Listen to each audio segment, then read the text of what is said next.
Today we're going to take a closer look at ForgeUI, which is one of the best, if not the best, AI art generators that has a simplified interface and the ability to do everything in one place. You can do text to image, upscales, inpaint, outpaint, all in the same tool without having to change the workflow every time you want to do something. We're also going to install Flux Shuttle, Flux regular FP8 model, as well as SDXL and a custom version of 1.5 Stable Diffusion. Now, unfortunately, Stable Diffusion 3.5 doesn't currently work on Forge yet, but I'm sure that's going to change within probably next month. By the way, this is an NVIDIA installation, just like 90% of AI tools out there. So my apologies to the AMD folks in advance. The intro is going to be kind of long-winded today because I think it's important to sell you on the fact that ForgeUI is the tool for you, rather than ComfyUI or anything else out there, but feel free to skip ahead using the chapters if you want to get straight to the install. Let's face it, Automatic 1111 is dead, and ComfyUI can be a bit overwhelming at times, which is an understatement if you just got started with it. And it's also not what you would call an all-in-one tool. Now, before the ComfyUI Andes get too excited, let me clarify. People will tell you they can do everything and anything on ComfyUI, and then you ask them to inpaint from their current workflow, and then they're like, hold on, let me download a new workflow with specific models and VAEs for a particular model and figure out how to use this thing. Then there's the likelihood that ComfyUI doesn't automatically update all the nodes correctly because it's a complicated workflow and the person sharing the workflow concatenated or meshed two nodes together, so ComfyUI doesn't fix that and then it leaves your nodes unidentified, or maybe you install the conflicting node that messes up another node,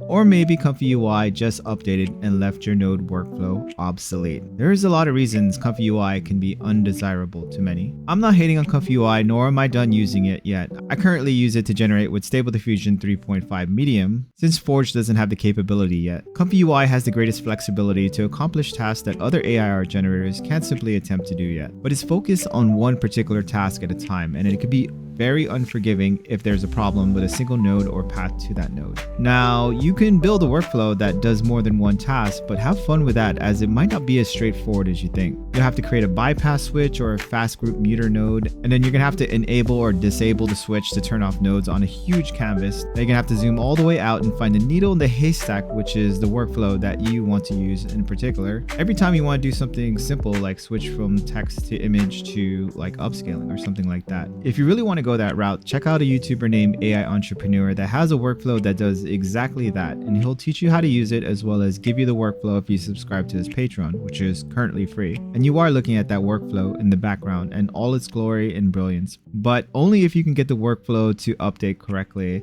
I had a little bit of trouble, but maybe it runs smoothly for you. Good luck. Either way, you're not just gluing multiple workflows on the same canvas. It's a lot more complex than that. Now, switching to ForgeUI will not lower the quality of your art, but it will increase the time a little bit. And there are some compatibility issues as Forge is getting more capability. For example, 3.5 doesn't work on Forge yet. Anyways, I guess you can say I have my reasons for preferring Forge over ComfyUI, but I think the biggest reason of them all to me is that I forget stuff.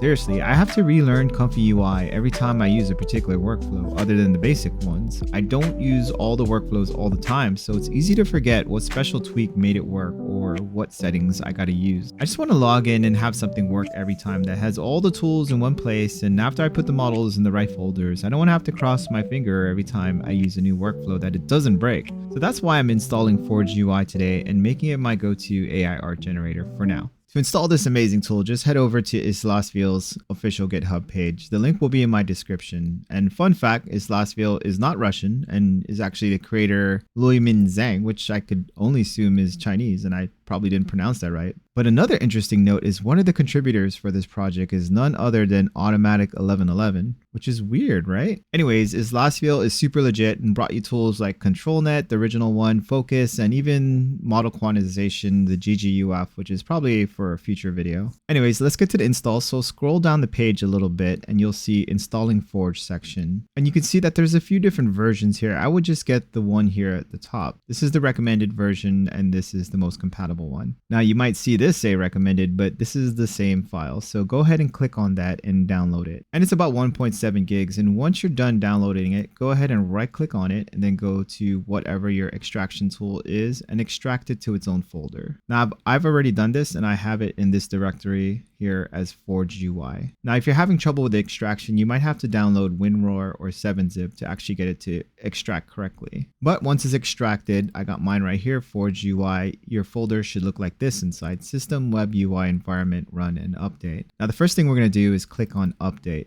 And for you, it's going to take a little bit of time and you're going to have some colorful text. Oh, I did have an update. So normally I don't have an update, but once it's done, you'll have press any key to continue. And when you press that, it'll turn off. Now the next file I want to show you is the run.bat file or batch file. Actually, before I do that, I want to bring to your attention, anytime you open a new bat file that's not a Windows standard executable file, you're going to get these errors here that Windows protected your PC. This first one on the right is what you're going to get, and you're going to have to click on more info. Then you're going to have to get to this window on the left and click run anyways. Now, if you want to continue, you're going to have to do that. And ForgeUI has been around for a while, so it's safe to do this, but there's a lot of GitHub tools that are going to require you to do this anytime you open up a batch file. So just a fair heads up. And now we want to go into the Web UI folder. And then in here, there's a models folder. Now this is where everything is going to go. So technically Forge is already installed. So we can click on that run.bat file back here to start Forge. And by the way, that's always the file that you click on to run. This is actually going to be how you start a Forge every time. So if you wanted to put a shortcut on your desktop, you could right click on it, show more options, and then send to desktop, create shortcut. But we're not going to run it right now because we still have to add the models, and it'll be pretty quick. We just got to download a bunch of stuff and then put them in the correct folders. So those correct folders will be in Web UI and then models.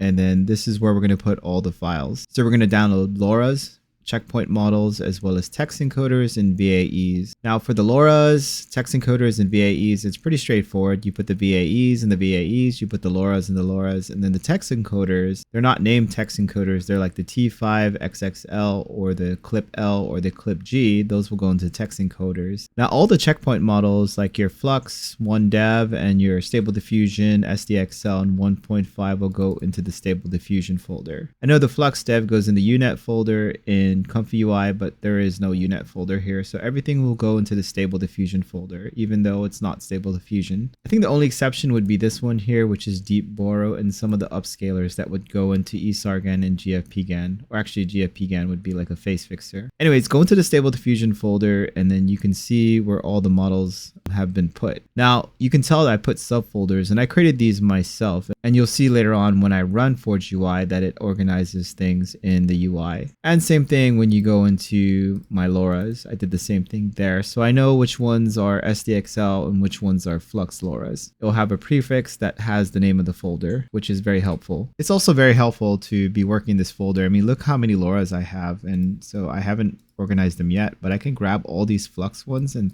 throw them into the Flux folder just like that. Then I'll grab all the 1.5s. And then I'll put them into the 1.5 folder. Okay, now that we know where to put the models, let's go grab all the models. Now I'll be going through the different types of models and downloading them pretty quick, but I actually created a blog, which I'll leave in my video description, the link to. And I'll go through the install step by step, as well as the different models that I'm downloading, as well as what they do and why I'm downloading them. Also where I'm putting them. So if I went too fast on that portion, you can go in here and you could see where we're putting everything. And I have details. I got arrows right to where you're supposed to click to download. So definitely check this out if you run into any trouble or if you want a step-by-step guide. Here I even say why you would use an NF4 if you have a weaker video card, and I go over the details of that as well. But perhaps the biggest reason you would go here is for these links. And so I have all the links for the models that I used. You just click that, you'll get here to the bottom. And you can see I got all the links for my Flux, Stable Diffusion, as well as the Loras. And what I'm going to do is just hold Control and click on all these. This will also be in my video description. But I'm going to hold Control and then click on this, and this. And so I'm just opening all of them right now so I can go through them. Now, some of these links I'm actually deleting.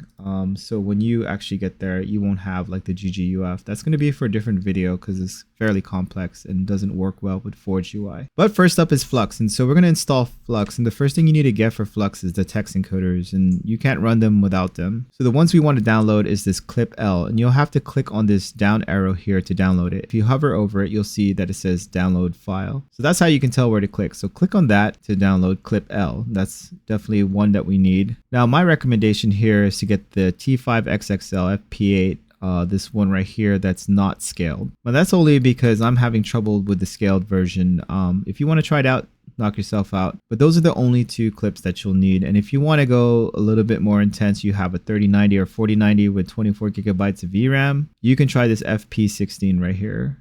So it's going to have higher precision, but it's going to be way slower. And the next link I have for you is Flux Shuttle. And so this is going to be the model for Flux. This is Flux. It's just a different version that allows you to render at 4 steps with high precision. So if you don't want this, you can get the regular version of Flux, which I'll show you in a second. But I personally like this one, and I've made some pretty good art with it. So just click on this to download Shuttle 3 Diffusion Flux. Now this Flux 1 dev link, this is specifically for the full model. And so we got to go here for 2 files. So if you want the Flux 1 dev, which is the full model, you would go here and click on this and download that instead of Shuttle. Or you can have both if you want. One thing that we need here that is a must, is mandatory, is this AE safe tensors. So all Flux models will need this because this is the VAE and it won't run without it. So click on this to download it. And the third option here is NF4 version 2, which is this 12 gigabyte model right here. And so what this is if you have a video card that's under 8 gigabytes of VRAM, this might be what you want. And this is going to allow you to still render stuff as well as not wait for like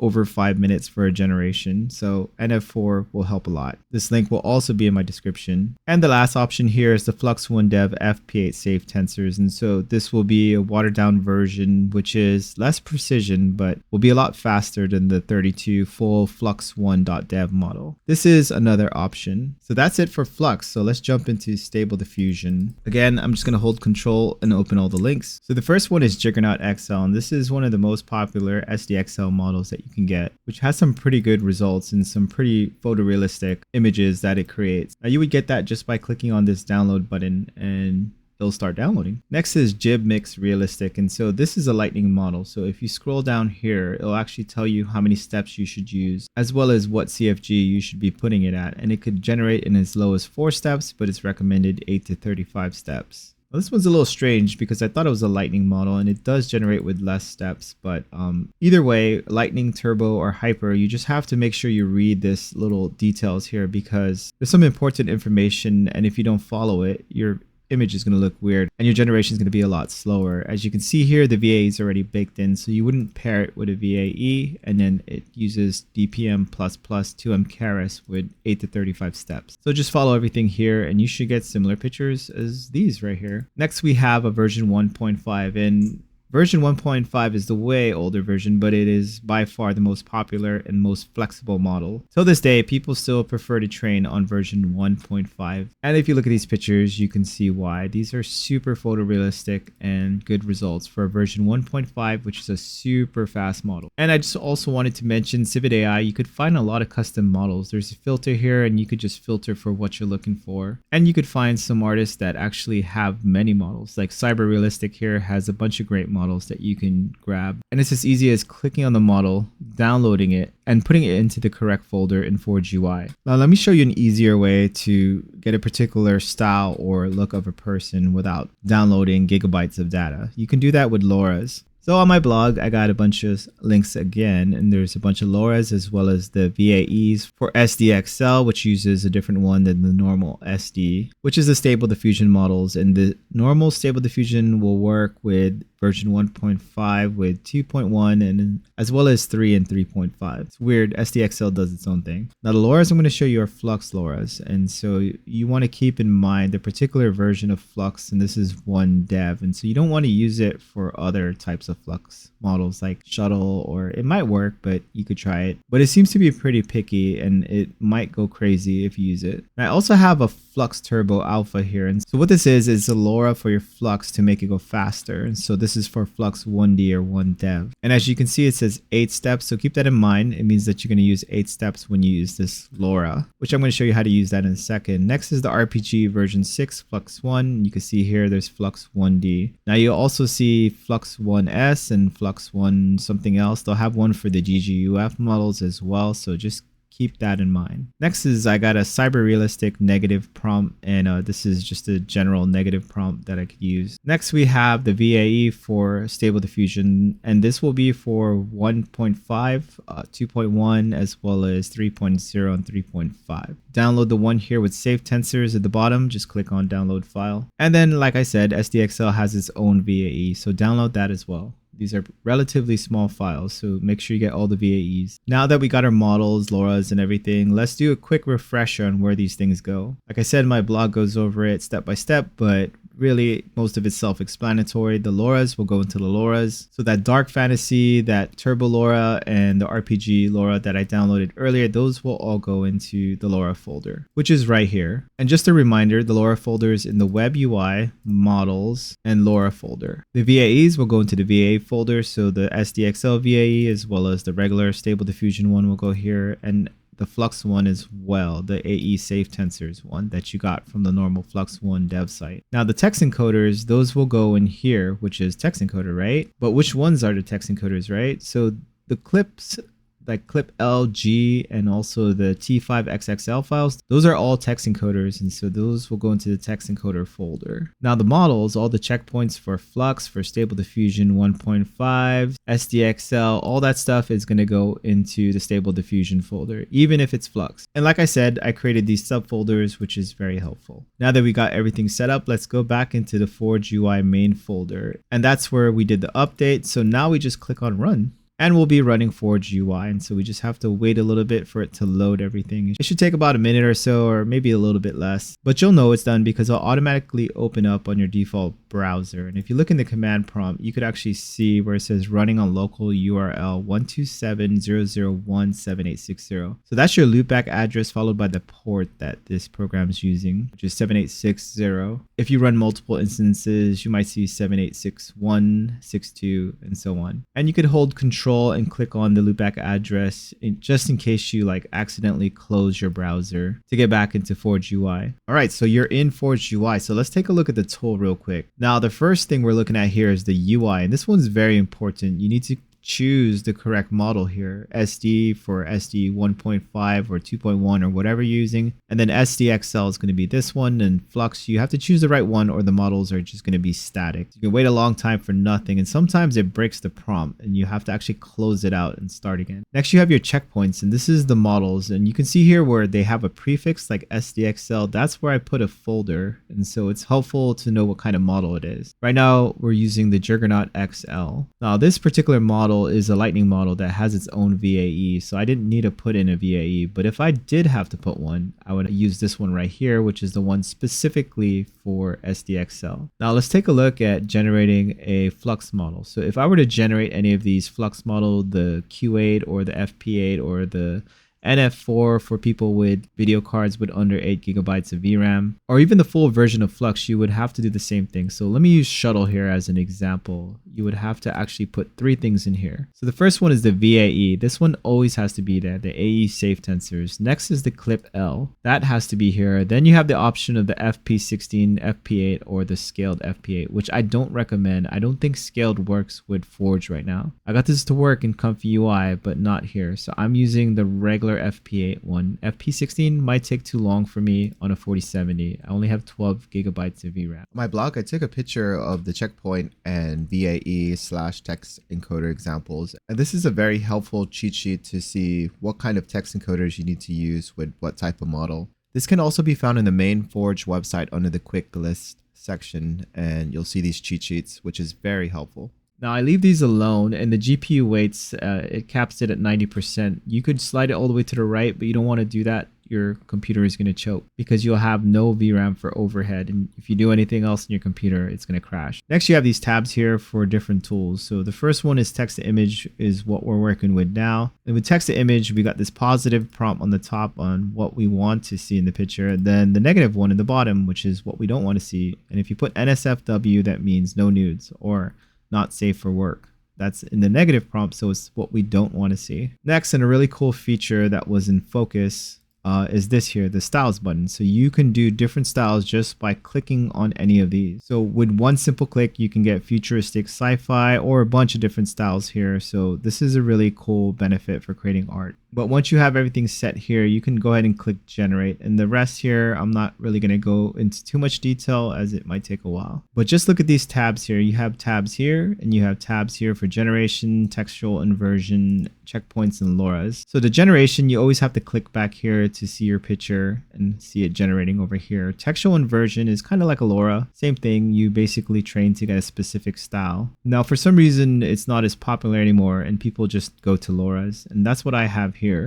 And as you can see, I have these different tabs that I can click on for Flux and SD15. And this is because I created folders inside my models folder. Excuse me, subfolders inside my models folder for Lora. So models, Lora, and then I created an SDXL folder. That's how I have this. The next one is checkpoints, which is the models that create art. But let's take a look at what happens if we click a Lora. So if I wanted to create Flux, I would just click on one of these like this RPG Lora. Now this is for Flux 1D. Sorry, don't put in your negative prompt unless it's a negative Lora. Make sure you're clicked in the positive prompt. So let me try that again. I'll click on RPG, but this is for a 1D Lora. So all of them were for Flux 1 Dev, and I don't think they support Shuttle. You can try it, but I don't think it's going to give great results. So I'm going to go back to this Flux 1 Dev FP8 model. And as you can see, it added this at the end here, and it has this one at the very end. So you can actually hold control and press down or up to actually increase or decrease the strength. And it goes by increments of 5. So I can make it 7, 7.5, or whatever. And so 1 equals to 100% of its strength. But one thing you really have to make sure of is to click this UI to make sure it's on Flux. But let's go back to the generation. And this was generated with SDXL. And as you can see, the results are pretty good with the Juggernaut model. Even with the faster lower steps lightning model, it still get some pretty good results. So let's try this Flux generation with the Lora and see how it looks. Actually, let's add a style as well. So let's go in here, and I typed in dark, and then I'm going to choose this dark fantasy. So I got a style, I got a Lora. One thing you want to make sure is that you don't cap out on this number here, which is the tokens or the amount of text you can use. If you do that, you might get some coherence issues, and instead of getting girl, you might see like a duck or something. So if you start seeing that, just make sure you're not capped out here. That includes some of the text that a Lora might add or a style might add. So if you're at like 70 and then you add a style, like it might go crazy. It might, or it might work. I'm going to click generate and see what we get with this Flux model. All right, so it's finally done, and it took forever. And so here it is. So this is the image, but Flux does a really nice job. I mean, everything from the clothes to the armor, the hair, everything's perfect. Even the hands are perfect. I mean, this is a really nice image. So this is even at the lower precision FP8 model with the not scaled. And so don't use scaled in ForgeUI right now. But it created a really nice image. Now I'm going to erase the Lora because it doesn't work with Shuttle. And I'm going to show you Shuttle, which should be a lot faster. All right, so big warning here. This took forever, and it just had this low GPU warning. So what I had to do was actually lower the GPU weights. I dropped it to 11,000. So it kept like lagging and lagging. It was stuck at 17% until I decreased this to like 90% or whatever 11,000 of 12,000 is. So definitely if you're stuck, try decreasing this because you might be running out of overhead and your system is probably choking. That's what my system was doing. So I lowered it a little bit and it started moving. So it did it on the fly. So let's remove that Lora because it doesn't work with Shuttle. At least I don't think so. And let's use the Shuttle model with the 4 steps that it claims to have high precision with. And I'm going to keep everything else the same and just click generate. All right, so the generation is done and it was a lot quicker. So let's see what it did with 4 steps. So that's very impressive for 4 steps and much faster. It took about 30 seconds. And remember, your first generation, it actually has to move the model. So it's going to take another 30 seconds. So it took about a minute, but subsequent generations will take 30 seconds. So let me generate another one. Real quickly, I just want to show you how to fix something that's pretty annoying and it happens a lot for some reason. Now, when you create girls with armor, sometimes they'll put the nipple in the armor and we don't want that, or at least I don't know about you. But we can fix that with Inpainting very easily. So all we got to do is click on this painters palette right here, which will send it to Inpainting. Then what I'm going to do is I'm actually going to change this to stable diffusion model now because I don't want to wait long. So I'm going to use Dream Shaper here and I'm going to remove all this stuff for Flux.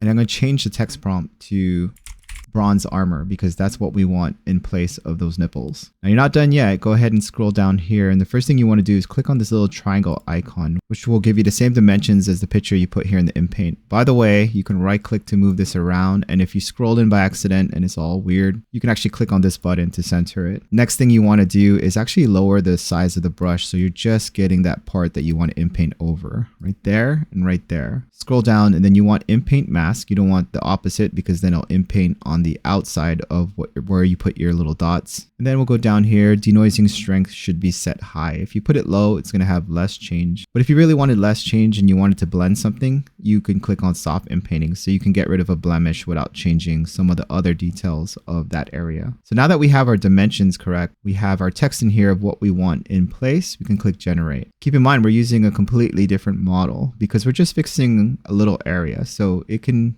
easily copy everything else and just change that area. This will save you some time. Now when we take a look at the picture, there's no more nipples, which is great. Just for a reminder, this is the original picture, which is ridiculous. Okay, so the first 2 generations actually took a minute, but generations after that are now taking like 15 seconds. However, there is a weird skeleton sticking out the side of her face, so let's try to up it to 8 and see what it gives us. See what that does and how long that takes. Alrighty, so that generation took about 35 seconds, which is longer than I expected, but still pretty fast for a Flux model with 12 gigabytes of VRAM. These models take a lot of resources, but what I will say is that SDXL is still a pretty good option if you use Loras or these style menus right here. But man, Flux is definitely the best right now. Like I just wish it would be just a little bit faster. Well, that's how to install and use ForgeUI. And it's much simpler than using something like ComfyUI. So if I wanted to do like an upscale right now, I would just have to click on extras, then upload an image, and then choose the upscaler that I want to use.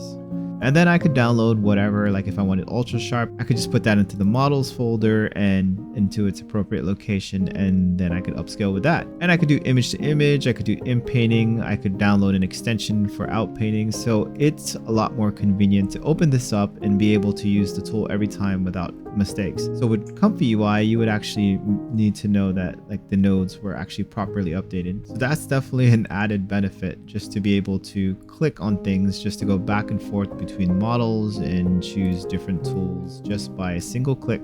Very convenient. So if you like this video, definitely give it a thumbs up. I'd appreciate it, and it also helps me out a lot. So that's it for ForgeUI. I'm not going to go too deep into all the different tools that it has and how to use it and what everything does. I'll save that for another video, but you know how to be dangerous now. You can get into Forge, you can install models, you can install custom models, Loras and whatever, and you can use it all. So hopefully you learned something, and if you liked the video, definitely give it a thumbs up. And if you like AI art, definitely consider subscribing. I do a lot of these videos and more to come. Anyways, thanks for watching and have a good one.